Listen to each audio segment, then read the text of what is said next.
Hey everyone, it's Frank here. I'm back up to Phoenix this week. I'll explain to you what Phoenix is. Phoenix is actually a town, and there was a whole bunch of copper mines that were developed around that time. Not that big of an area, probably about a square mile. But one of the richest areas of copper anywhere in the world, actually. There was 3 smelters within 20 miles of that, and that's where the most of the copper came from. Started around the turn of the century, and it was completely deserted by 1920, and the town just disappeared after that. And then they had an open pit operation for 20 years or so after that. So there's actually no mine called Phoenix. They call it Phoenix Mine, but there's no mine called Phoenix. There's over a dozen mines that were all around the city of Phoenix. And then eventually a company called the Granby bought all these mines up, and they operated all as one big mine. So there's 2 railways that went up there. The railways got to Phoenix around 1900. And those railways ran 24 hours a day, 7 days a week, and they hauled over 3,000 tons of ore per day. To break that down, a semi hauls about 30 tons, so you're talking about 100 semi-loads every day, 7 days a week, never stopped. And all that copper came to the smelters in Granby, which was the second biggest in the world at the time. So just a massive operation. And then up till 10 years ago, anybody could go up there and nobody cared. There was a company that bought it, and they tried to keep everyone out of there. They put a big trench around there, no trespassing signs, but they had no right to do that. Most of that land actually reverted back to the Crown. All the lots of Phoenix are still there. They have no right to keep people out of there. So we just keep going in there. They charge us with trespass, so we'll take them on, we'll fight them, we don't care. We're going to go in there and film this stuff. I'm not trespassing. The law is very clear on it in Canada. If you go on private land that's fenced and posted, you're committing you're guilty of trespassing. But I never go on land that's fenced and posted, so I'm not doing nothing wrong. So come on, Alan, we'll take you out in court. I don't care. We're going to keep filming it, and we're going to keep showing you these mines. It's fascinating. There's a huge glacier under there, a 15-foot glacier. There's a secret tunnel under the glacier that's melted now, places nobody's been in for years and years. There's a train underground. There's 10 cars there. There's mine cars that are over 100 years old, original Granby cars. So we'll play the intro, and then right after that, we'll take you for a quick aerial tour. And we'll show you in the plane there just how massive and how extensive this is.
Quick flight over Phoenix. There's a longer video called Under and Over Phoenix if you want to see that. It's got more air footage on it. So this is just the snowshoe pond. This is the main pit where they mined for 20 years in the 50s, and it goes down about 500 feet. Went way down. They mined way down underneath their old Ironsides in Nob Hill.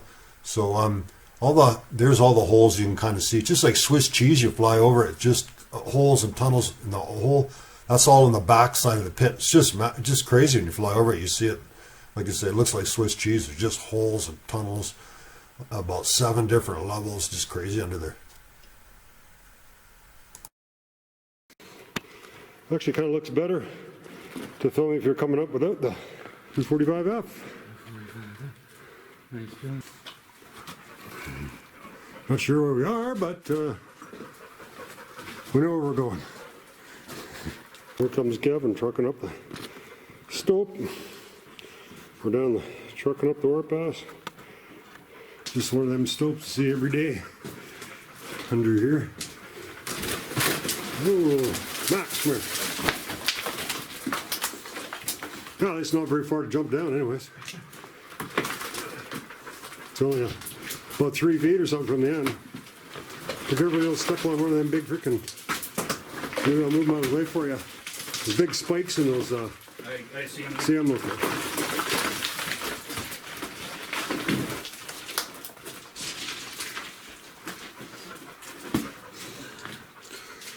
Okay, so, oh, there's some blue writing here.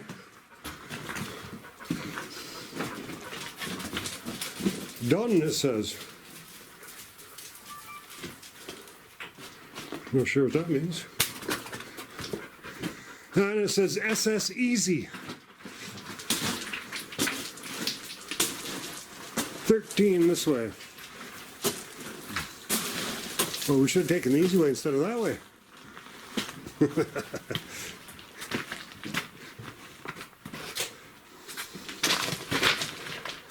Well, it's not any fun if you always take the easy way. I think we're almost at the Ice Palace.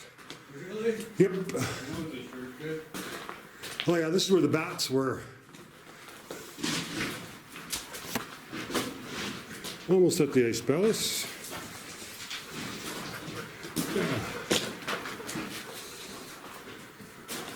This is where the bat monitor was and all the bats are. There we are, Ice Palace. Still full of ice. It's got like 3 feet of ice there at least. Solid ice. Amazing, eh? Yeah. This is the only one that's like that. So, see if we can get out on it.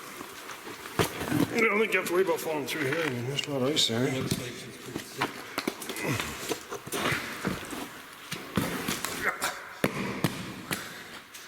Yeah. Yeah, we'd have to bring, those other lights would definitely help. Here. Yeah, you get it. This isn't even the big stope, but it's fair size. But yeah, it's just like a skating rink in here, eh? The Ice Palace. And I don't know if it goes down or. Where it goes in. Oh, there's a lot of ice there. Here, about I can see 6 feet of ice there.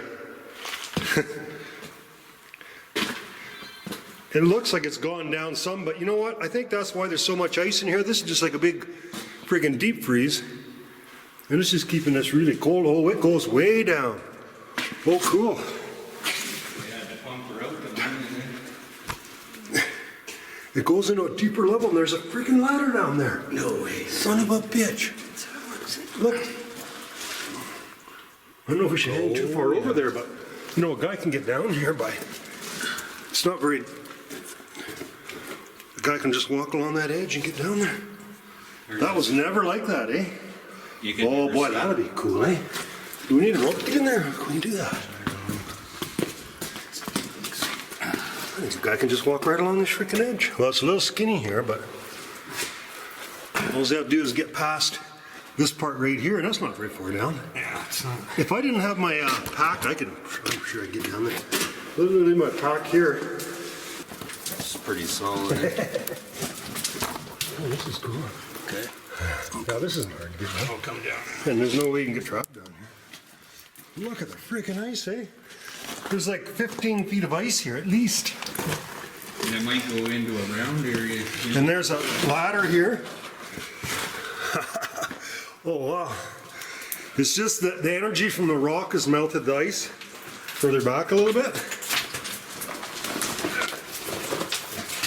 Hold on, Frank, we'll get a shot of you down there. Oh wow, it goes into a chute going down. I don't know if we can get in there without a rope. There's an ore chute going straight down here. It looks like it goes into another. We need a rope for this, I think. Yeah, I know we need a rope. It's not really steep, but... I wish I had a little bit wider angle. Oh yeah. I think I'm getting blur shots here. I'm gonna have to change the mode. Wow, that is a hell of a shot. Oh, solid ice. Whoa! This mine just continues to amaze me. There's an ore chute going down, which we can get down easy with the rope, but You can't get down there easy without a rope. Well, not safely, eh? That's just amazing. Man, there's got to be 20 feet of ice here from the bottom to the top. Oh, that's awesome. Yeah.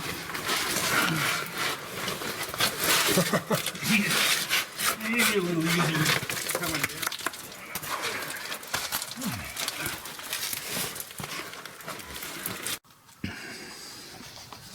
Our secret location that we found last year. We went way inside the mine and go down this real steep ore chute. Here's an ore chute that's used by the miners to transfer ore from one level to another level in the mine.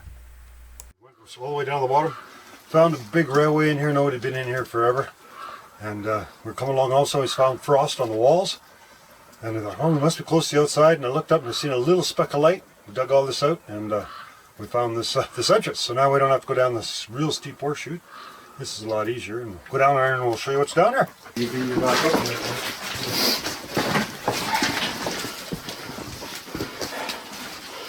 There was more water here before though.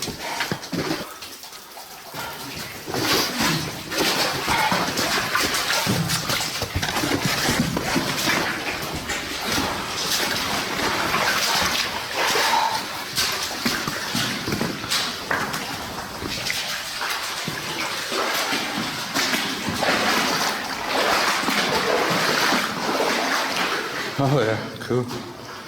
That's the interesting spot out here. Must have taken all this up in the mirror, eh? There's a little pot.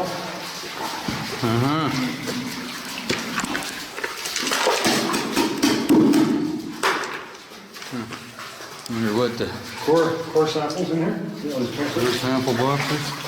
You know, prior to 1920, right? So, no point now. Recreating that. You get very far. It's even worse now. Maybe the water's a little higher. There's a dynamite. And they didn't go anywhere. But the most interesting part is going straight this way. It opens right up in here. This one's a snotty mess, eh? We're back into this sandstone type material. Okay.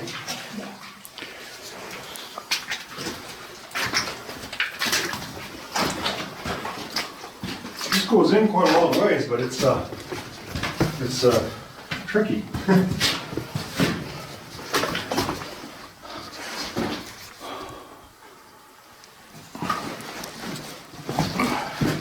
Lots of chutes in here.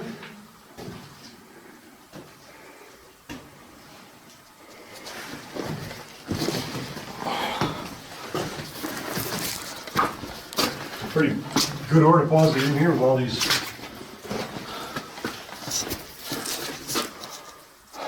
You can look up in there and see all these levels up in here. It's pretty crumbly in here, so they had to build all this to keep it from caving in, I guess. We walked up there before, me and Ben. Huh. A great big vein in here. Goes up quite a long ways. It's kind of a narrow vein in here. Eh? Look at that pillar they left there. Eh?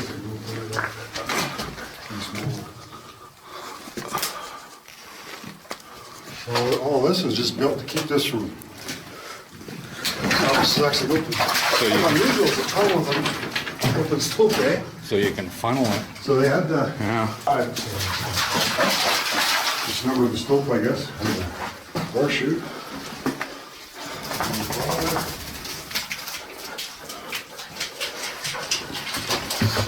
Surprised there hasn't actually been a lot of material that's slumped down here since. But probably for safety as much as anything else. Yeah. You know, trains go along, also if a rock come down or whatever.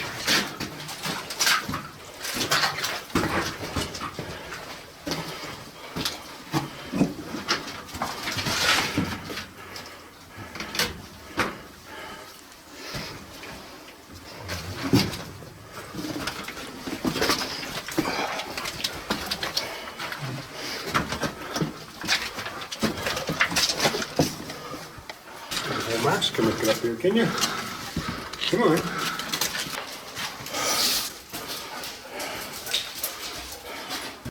This is what's called a square set method of mining. They make these square timbers like a kind of Lego set, like boxes, and they put them together, and then they go up the stope there and put them all together like that. It's very strong, and then they clean all the ore out of there, and that's how they got this ore out of here.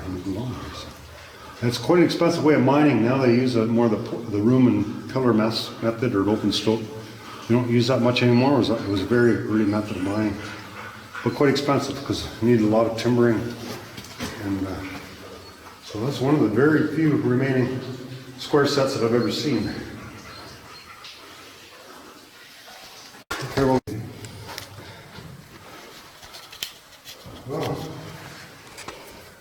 I had to do a lot of shoveling to get this shit out of here because we didn't have all the material would just landed on these boards, and then we would have had to shovel it to scope. That's why there's so many ore chutes, because we got to shovel to the ore chute when we did it. I guess we'll just fill up like this, and I can maybe angle it, and I just cleaned it up.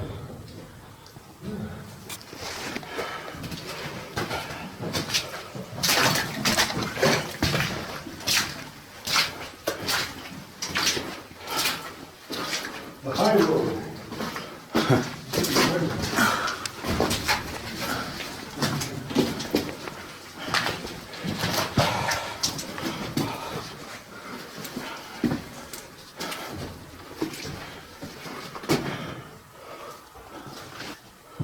It's not very far down, is it? It's a 4-foot drop. That's like stepping off the saddle horse. Draining out in the... Oh, there's water. Kind of weird that you don't know why that is. You see that time and time again. There's water coming in, so it must be going down.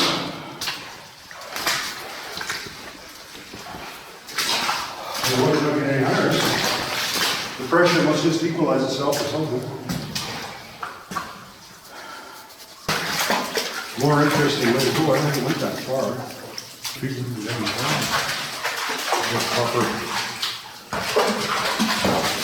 Water.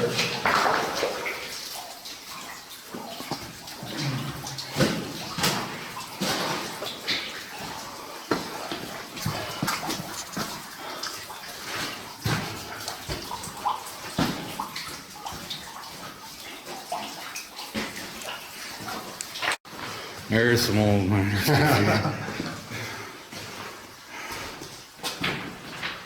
abandoned that one too. Just trying to. Yeah, it is. It's huge. Big major intersection here.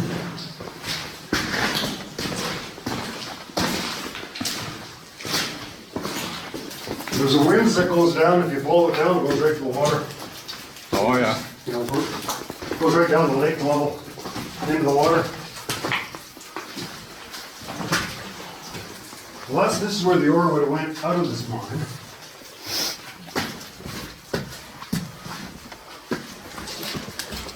We got the X up there, so I know I climbed up there and I couldn't get out, just a big stope there. Oh, that is a nasty spot, isn't it? This is a great big, huge timber, so it'd be good. They're like 12 by 12. So this is where the trains, the big trains came in here, dumped, and when she went down. You can see the metal sheeting. Metal sheeting to protect the edge of the timber. You probably dumped a lot of ore out of here. So there's a lot of... all the way down there, and it just goes down quite a long ways, but it goes right down to the water. Yeah. Probably the pond level, eh? Yeah, oh yeah, yeah. Because we're not that much above the pond. So these are a bunch of stoped areas. I go all through them. And they also connect, it has another ore passage going down, connecting to that last one going down. I've been up there and down, so. It's just some big caverns up there. And this is where this other big stope is up to this the level. That's actually the same level as the 13. Pretty major. Pretty sure I can get. 1900, is that? I'm pretty sure I can get my Jeep. 1902 or 1900, yeah. Wow. Gosh. Picture of a rifle. Picture. Something.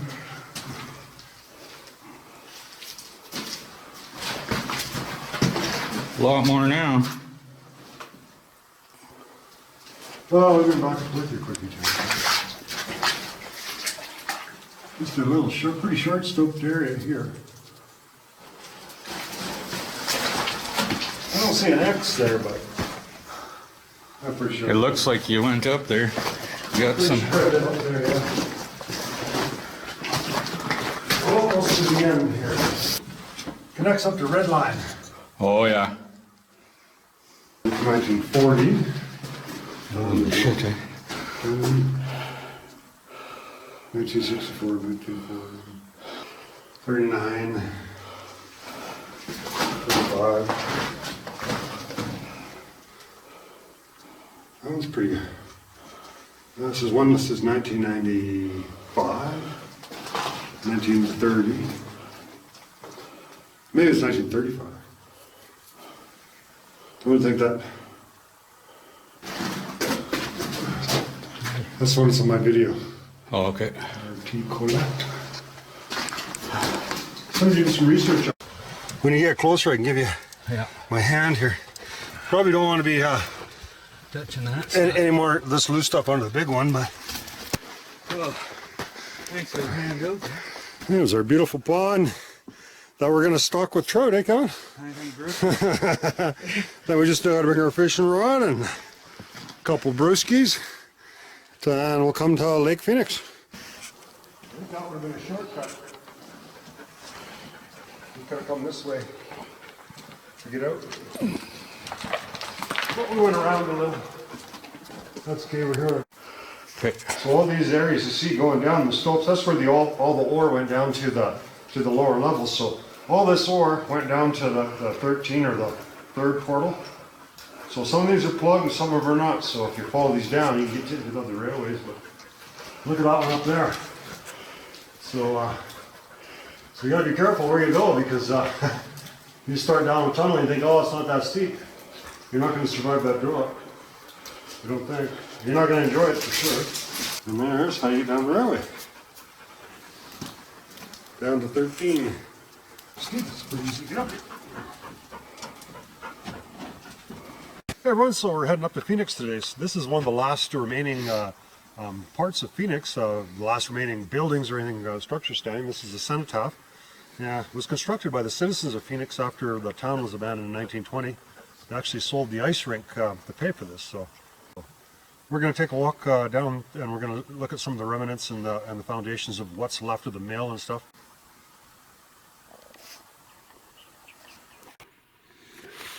This is part of the old mill site at Phoenix here from back in the 1970s. So the town of Phoenix would have been in this area, but pretty steep hill there where the town was if you look at the old pictures. So they probably dumped a whole bunch of waste rock on top of here, where the city was, and they built all their buildings and stuff for the maintenance, for the equipment in the mill. They processed 3,000 tons of ore here a day, so it was a pretty big operation. There's a lot of mines in this area that never produced 3,000 tons of ore in their whole life. Might have been their concentrate.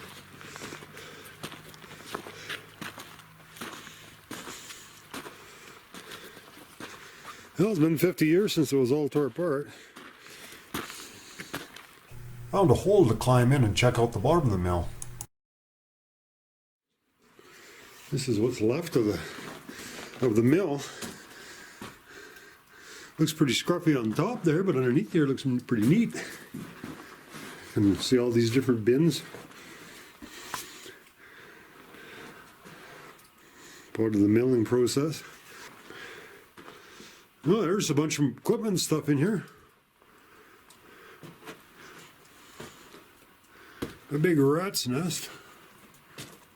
Some mushrooms. You want some mushrooms?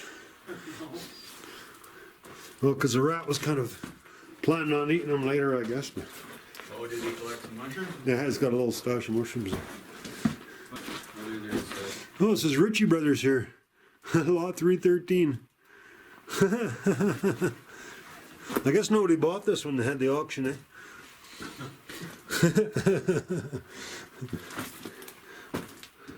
Yeah. Yeah, they must have had a big auction when they were done.